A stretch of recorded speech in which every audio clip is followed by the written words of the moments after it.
guys, MarvelFan45 here, and for the first time I actually have time to make videos.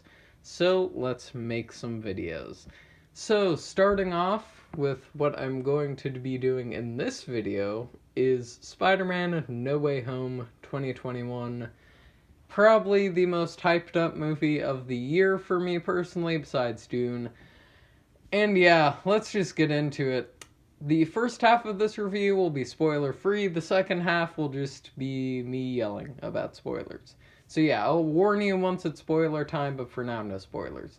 So yeah, this film stars Tom Holland, Zendaya, Benedict Cumberbatch, and a few other people. And the plot follows Peter Parker, whose life has been destroyed, basically, since his identity has been revealed.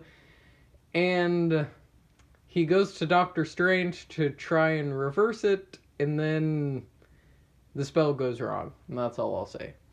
So first off, go see this movie. If you have not seen this movie, go see this movie. Immediately.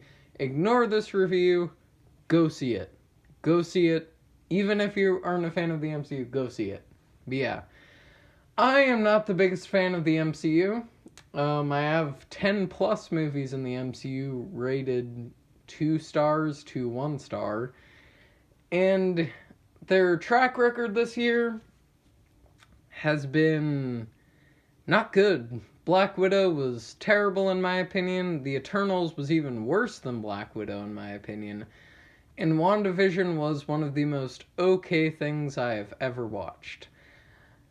But this was a shocking surprise to me, actually. As a major fan of Spider-Man, this movie is like made for me. So what Jon Watts does in this movie is fix what he screwed up in Homecoming and Far From Home. And Far From Home is one of my least favorite movies ever made. Like, I really hate Far From Home. But this movie, he fixes it. He fixes everything. He fixes all the errors he's made. Now, is there still a little too much humor? Yeah. Does it go on a little too long? Yeah. However, that doesn't matter by the end. But, yeah, the main appeal of this movie is that Peter Parker is forced to make decisions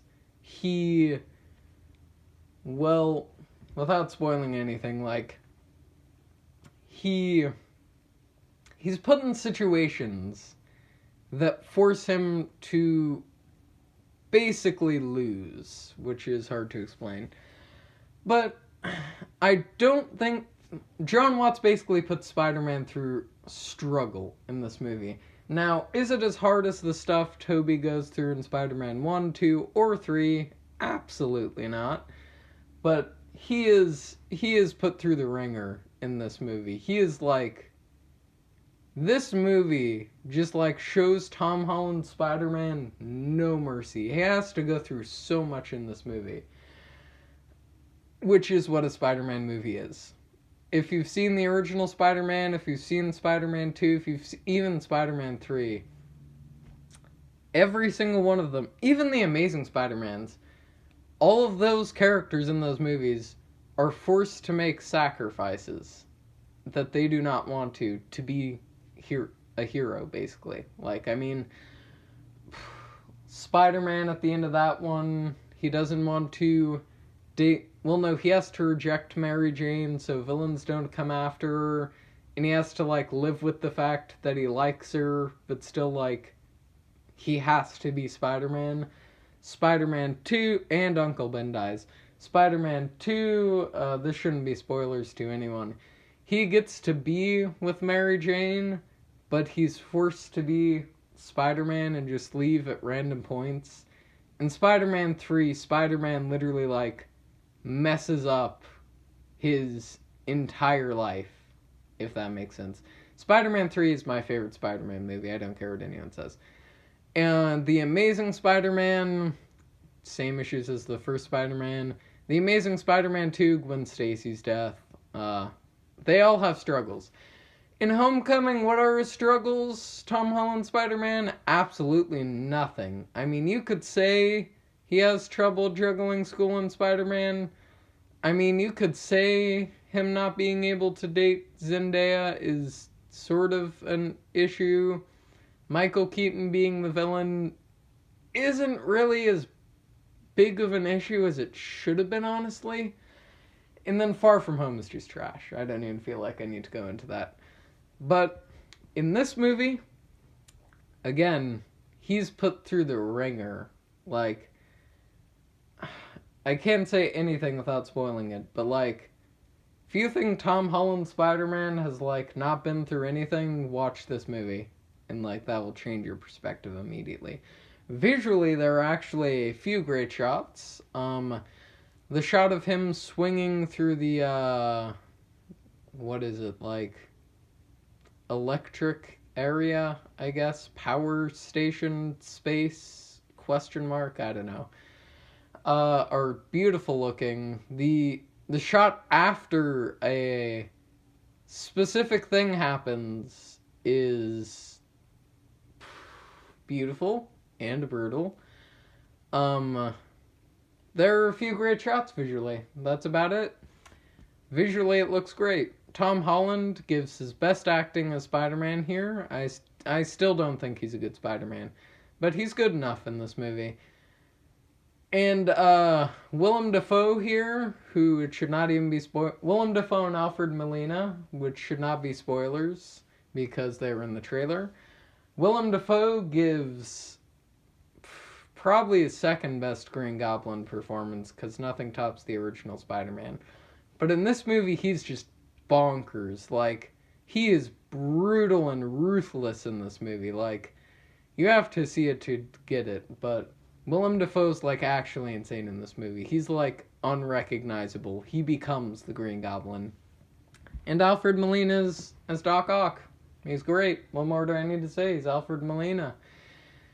And yeah, I would rate it a solid 9.5 out of 10. Now on to the spoiler section. Everyone who has not seen this movie, get out immediately, go see it. Please, please, please, please turn off the video before I spoil what happens for you. And yeah, let's get into spoilers. Again, leave the video now, or you will get spoiled. Andrew Garfield and Tobey Maguire. The second they come on screen, this movie gets 5,000 times better. Not saying the first act is bad, but right after May dies, which I didn't expect, the movie takes a massive, massive turn. Like, there's this huge tonal shift where it goes from like, oh yeah, it's fun, we're trying to like rehabilitate the villains, to the moment when Goblin throws the bomb at May, the movie just shifts instantly.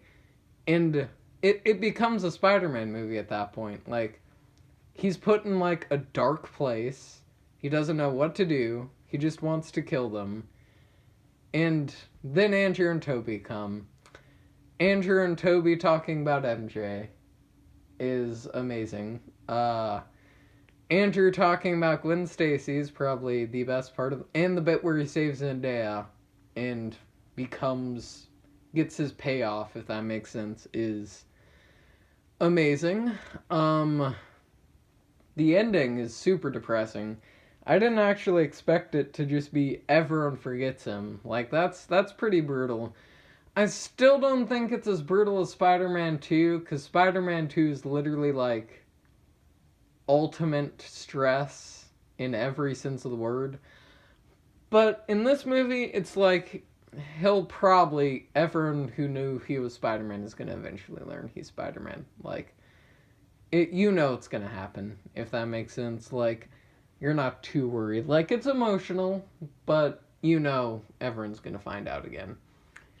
But yeah, Electro, Lizard, Doc Ock, and of course Green Goblin are all, and Sandman are all amazing villains.